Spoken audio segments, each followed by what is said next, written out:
Hello everyone, and welcome to another episode of Dropping the Hammer. Now, if you ever owned an NES, you'll know there were tons of memorable and now very famous characters. Well, today, I'll be reviewing a game starring one of Nintendo's oldest characters. No, I'm talking about... No... It's... Okay, now you're just fucking with me. It's Kirby!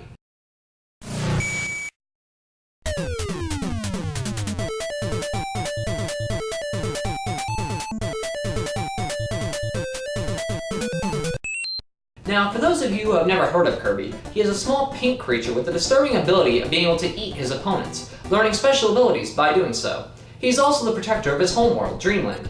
Being an NES title, the storyline in Kirby's Adventure is pretty basic. There's a magical item called the Star Rod, which grants good dreams to the people of Dreamland. However, King Dedede decided to be a douche and broke the Star Rod into 7 separate pieces, meaning there have been no dreams in Dreamland. Oh no. It's therefore up to Kirby to reunite the 7 pieces of the Star Rod, defeat the evil King Dedede, and restore dreams to the people of Dreamland. Like I said, it gets the job done. Though the story's a bit bland, the game more than makes up for it with its awesome platforming, surprisingly good graphics, and equally impressive audio quality. Each world has a unique geographical theme, with a boss waiting at the end of each one. We start the game off with Kirby landing in Vegetable Valley, where we're given a few easy levels to get used to the controls. Not only does Kirby have the ability to swallow enemies to learn their powers, he can also spit them back out to hurl them at other enemies.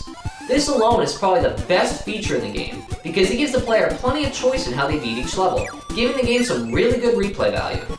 He's also able to... Wait a minute! How the fuck is he able to fly? He just inhaled air! Now come on Nintendo, this is just common sense. Are you trying to tell me that if I inhale enough air, I'll just be able to float away? What is he like, filter the helium out or something? Because if so, those are some pretty sweet lungs. I never thought about it that much as a kid, but that's probably the dumbest thing I've ever heard. So, throwing logic out the window and moving on, the first thing you'll notice about Kirby's Adventure is the extremely bubbly and lively music.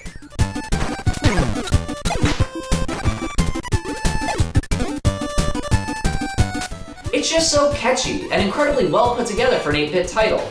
The graphics are equally appealing and colorful, further complementing this game's bright and energetic feel. The enemies are also quite diverse, with plenty of them having powers Kirby is more than happy to absorb, such as fire breath or an electrical field that can surround him. The levels also vary often between segments, helping the game stay fresh at every turn. At the end of each level, you also have the chance of gaining extra points for your score, or even an extra life. Though for most decent gamers, the extra lives are kinda unneeded, it's still a very helpful way to stock up in case you get stuck. After completing the first string of levels, we fight our first boss of the game, Wispy Woods. He's, a tree? Really now, Nintendo? Is this the best you could think of? Or were you subtly trying to make us kids want to kill trees? I've got my eye on you guys. After mercilessly killing a tree who was only trying to give you some apples, we move on to the next world, Ice Cream Island. The stages have a tropical look to them, with explosive coconuts falling from trees, as well as hermit crabs and fish trying to kill you. About halfway through Ice Cream Island, you'll run into this douchebag, whom you'll be seeing quite often. These mini-boss fights aren't too bad, but man do they get old. One really fun part about this game is there's also mini-games scattered throughout the worlds that can earn you extra lives if you're ever in a pinch. There's a Crane Prize Grabber minigame where you grab Kirby dolls for extra lives, a Wild West-style quick draw minigame, which is one of the first action timing games I've personally ever seen, and last but not least, the Bomb Catch game. Now this one is just friggin' creepy. Kirby is sitting in the middle of a boxing ring, with King Dedede sitting up on a corner post throwing bombs and eggs at Kirby. The goal is to catch all of the eggs and avoid all of the bombs. If you catch all of the eggs, however, Kirby opens his mouth and all of the hatched baby chicks will hop out. Ugh, that's just all sorts of wrong. Who thought of this for a minigame? Seriously, was hatching chickens inside of Kirby's stomach really a top priority? Ugh. After beating all of the tropical levels, our next boss is a painter on roller skates lazily named Paint Roller. I guess creativity was a little too much to ask in a name. Anyways, Paint Roller fights by painting on one of 4 canvases, and whatever he paints will actually come to life and attack Kirby. This is probably one of the more clever bosses and can be a bit tricky to fight against if you weren't careful. After beating Paint Roller, we move on to Butter Building. These levels are interesting due to most of them having multiple rooms to explore, which does give the levels a bit more depth.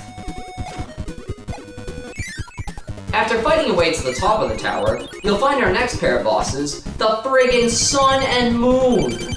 Okay, now I can't tell if this is extremely awesome, or just flat out ridiculous. Anyways, their names are Mr. Shine and Mr. Bright, and the two alternate fighting with Kirby while the other takes pot shots from the sky. I would call bullshit if they weren't terribly easy to defeat.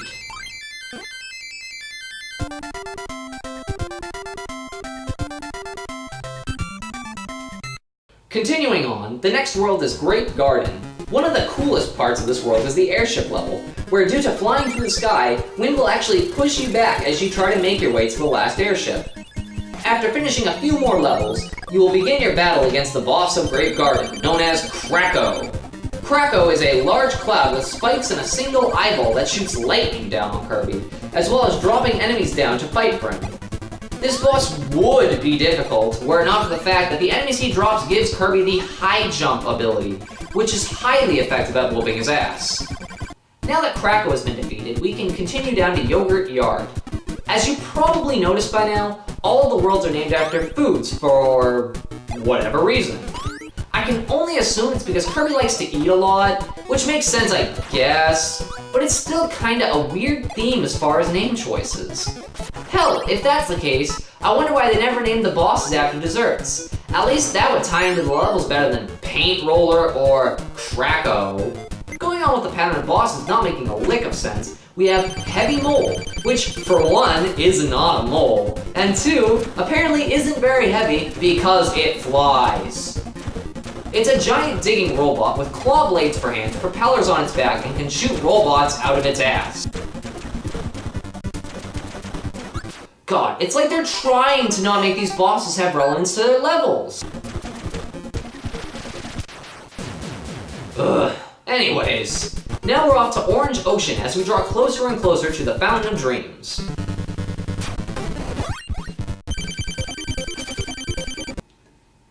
God, you again? Well, at least now I finally get the chance to whoop your ass in some hand-to-hand combat. And stay down! Yeesh! Anyways, that pansy was Meta Knight, one of King Dedede's followers who not only threw his little lackeys at Kirby, but also helped him on several levels by giving him invincibility candy.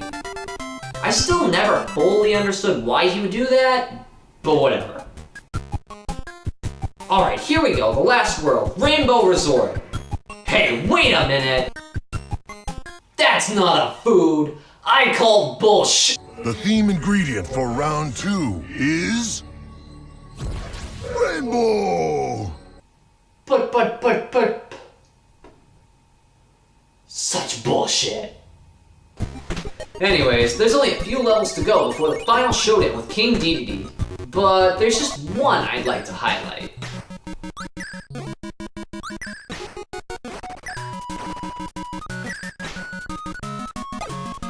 This level is the best one in the game, hands down. The music, the black and white retro style, and just the overall pace. This is what really embodies the Kirby series, and is the perfect note to leave off of before the final showdown. King Dedede has been waiting at the Fountain of Dreams, and isn't going to give up the last piece of the Star Rod without a fight. Being the last boss, he's actually pretty tough, but come on, Kirby's the man. Upon defeating Dedede, we're given one last cutscene showing Kirby returning the Star Rod to... Oh, come on, dude, get off. You lost. Game over.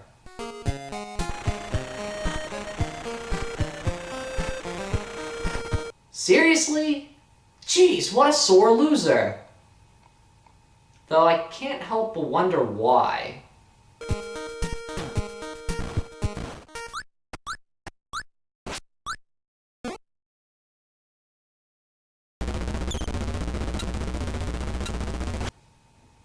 I don't think that's supposed to happen.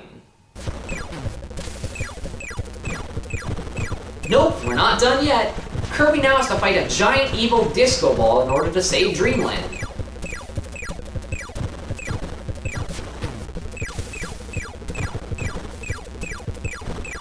Upon beating up the ancient party relic, it flies away to the moon, with Kirby following after.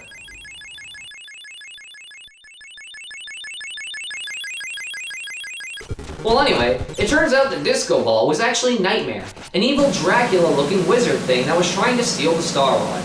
Surprisingly, he isn't all that tough. The battle was so epic, however, it blew a chunk out of the moon.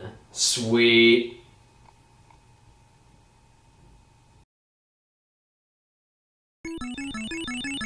So now we finally get the hastily written reason, thoughtful ending cinematic for why DDD decided to be a dick in the first place.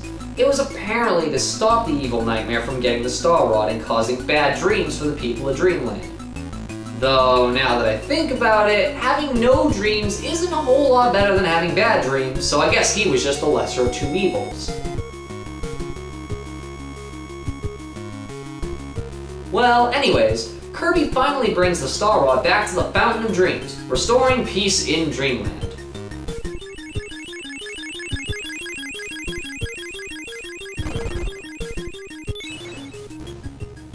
Overall, I'd have to say Kirby's Adventure is one of those timeless NES titles you can pick up whenever, not put a whole lot of effort into, and still have a really good time playing it. Admittedly, I nitpicked this game quite a bit, but that's because it has no true flaws. Okay, the character names are silly and the storyline's garbage. It's an NES title.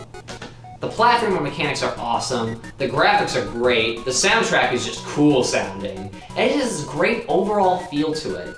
If you ever get the chance to pick it up, I would highly recommend you do so. If you want something with just a teensy bit more eye candy though, they remade it for the Game Boy Advance and it's called Kirby Nightmare in Dreamland. Now if you excuse me, all this talk about food has me really hungry. I'll see you next time.